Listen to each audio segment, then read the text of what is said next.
एक जमाने की बात है।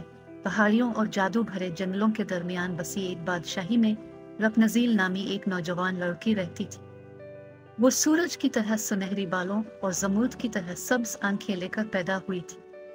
इसके वालिदैन बादशाह और मलिका उसे बहुत पसंद करते थे, लेकिन इस पर एक खौफनाक जादू इस वक्त पर जब वो सिर्फ एक छोटी बच्ची थी। सल्तनत के सबसे गहरे कोने में आंखों से पोशीदा एक मीनार था।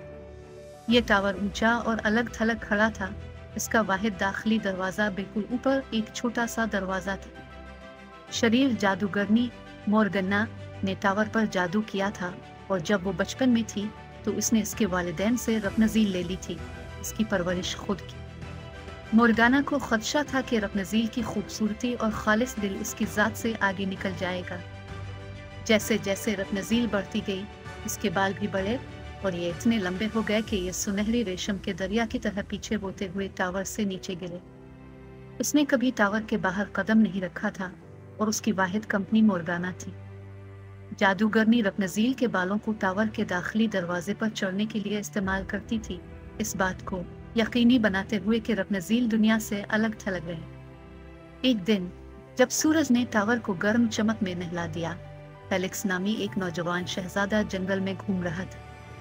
उसे दूर से एक मीठी सुरीली आवाज सुनाई दी। परफितन आवाज के बाद उसने छुपे हुए टावर से ठोकर खाई और खिड़की पर दम तोड़ देने वाली रत्नज़ील को देखा। इसकी खूबसूरती से मुतासिर होकर और उसके गाने से मसहूर होकर वो जान गया कि इसे बचाना है। प्रिंस फेलिक्स ने रेपोंज़ील के बालों पर चढ़ने की कोशिश की, जैसा कि मोरगाना ने बरसों से किया था, लेकिन वो जादूगरनी की तरह हुनरमंद नहीं था और रत्नज़ील को उसकी रहनुमाई करनी पड़ी। कई कोशिशों के बाद उसने इसे चोटी पर पहुंचा दिया और उनकी आंखें मिल गई। उनके दरमियान मोहब्बत फौरन खुल गई। दोनों ने मिलकर टावर से फरार का मंसूबा बनाया। रत्नज़ील ने अपने बालों को एक आरजी रस्सी बनाने के लिए इस्तेमाल किया और फेलिक्स की मदद से वो ज़मीन पर उतरे। उन्होंने बादशाही के ज़रिए सफ़र का आगाज़ किया, इसके अजायबात को दरियाफ्त किया और एक ऐसी मोहब्बत को जालसाजी किया जिसे तोड़ा नहीं जा सकता था। जब मोरगाना ने रेपोंज़ील को लापता पाया तो इसका गुस्सा शदीद था और उसने नौजवान मोहब्बत करने वालों का ताक़ुब किया। चालाकी और हिम्मत के साथ वो जादूगरनी को पीछे छोड़ गए और किले की हिफाजत में पहुंच गए, जहां रत्नज़ील खुशी से अपने वालिदैन के साथ मिल गई।